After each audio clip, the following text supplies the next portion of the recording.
Yeah, please. Mr. President, today you issued a threat against Hamas on Truth Social.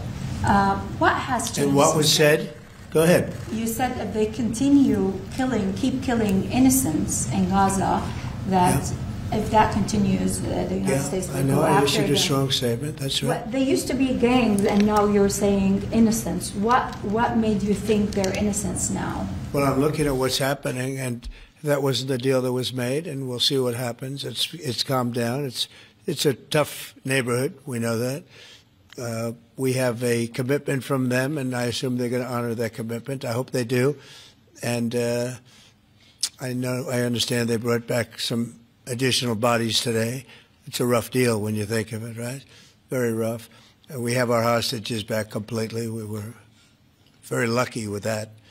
But it's a tough situation. They brought back bodies today, as you probably know. But they also said they're going to behave. We're going to find out if they behave. If they behave good, if they don't behave, we'll take care of it. Yeah, please. Following up on that, Mr. President, I already say you. You CNN fake news. Go ahead. You said in your post that if they kept killing people in Gaza, we would have no choice but to go in and kill them. So do you mean U.S. forces would go in and take out Hamas? No, I didn't say who would go in, but somebody will go in. It's not going to be us. We won't have to. There are people very close, very nearby that will go in. They'll do the trick very easily, but under our auspices. Could I follow up? You also posted about your call with President Putin today. You spoke about the meeting in Hungary with him. Do you have a timeline or a date set for when? Yeah, I would say within 2 weeks or so. Pretty quick.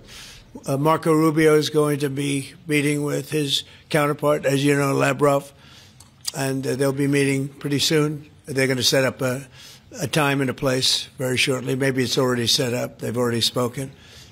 And I thought it was a very good phone call. I thought very productive. But I'll be meeting with President Putin, and we'll make a determination. Tomorrow I'm meeting with President Zelenskyy, and I'll be telling him about the call. I mean, we have a problem. They don't get along too well, those two, and it's sometimes tough to have meetings, so we may do something where we're separate but equal. We'll meet and talk parties, but this is a terrible relationship the two of them have, and it's one of those things. I've seen things that nobody would believe, but this is one of them. So I'll be meeting. We're going to be meeting in Hungary.